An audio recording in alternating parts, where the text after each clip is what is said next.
So I wanted to make a video, this one dealing with the importance of relaxation.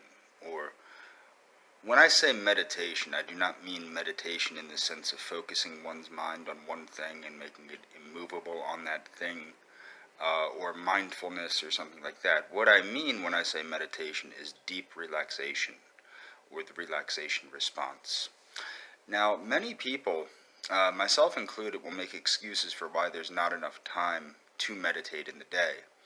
Um, Apparently, and I'll tell you why. It's because most of us fill our days with hedonic pleasures, and we don't seem to have the time to do anything but pleasure ourselves, whether that pleasure comes from food, or television, or fluffing our egos on social media, or what have you. It comes in some form or another, and that's what fills our day.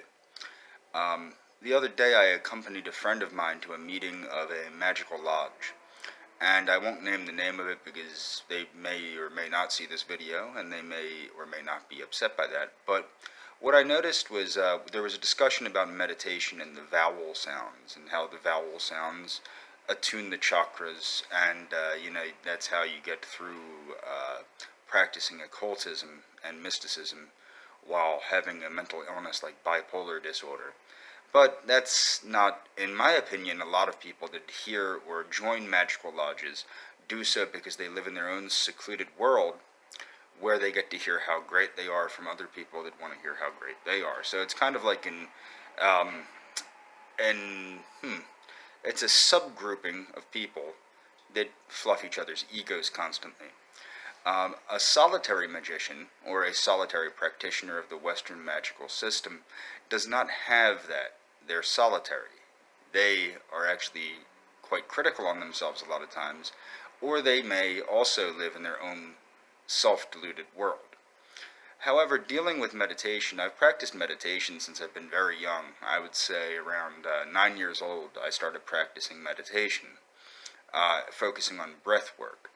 And that's what I mean when I say meditation is breath work. Making time for it is not as difficult as people think. You have to consider, what else would you be doing? Would you be watching television? Would you be reading a book, perhaps? What would you be doing with your time? And chances are it's nothing constructive. Everybody has an hour a day, whether it's broken into 4 15-minute increments or 2 half-hour increments. Everybody has an hour a day to dedicate to meditation. And then people will say, well, but what about exercising? How will you exercise for a half an hour a day? Well, the same thing holds true. If you don't have an hour and a half a day that you're filling your day with hedonic nonsense, I'd be very surprised. Most people fill a lot of their days with hedonic nonsense. With the breath work, sometimes I like to warm up with what's called a spirometer, which is a breathing apparatus that's used with people that just get done surgery or are bedridden for a while. It helps to, in my opinion, it helps to warm up the lungs.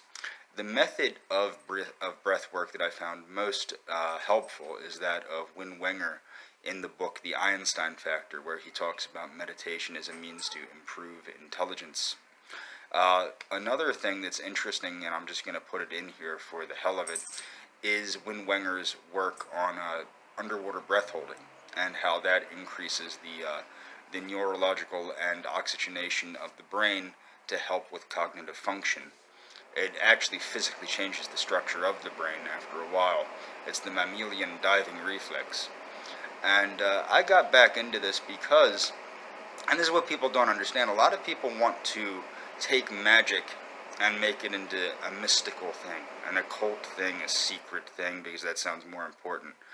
Most of what is understood with meditation is understood by basic physiology and basic biomechanics. It's not mystical, and that's very disappointing to some people. And that's all for this video.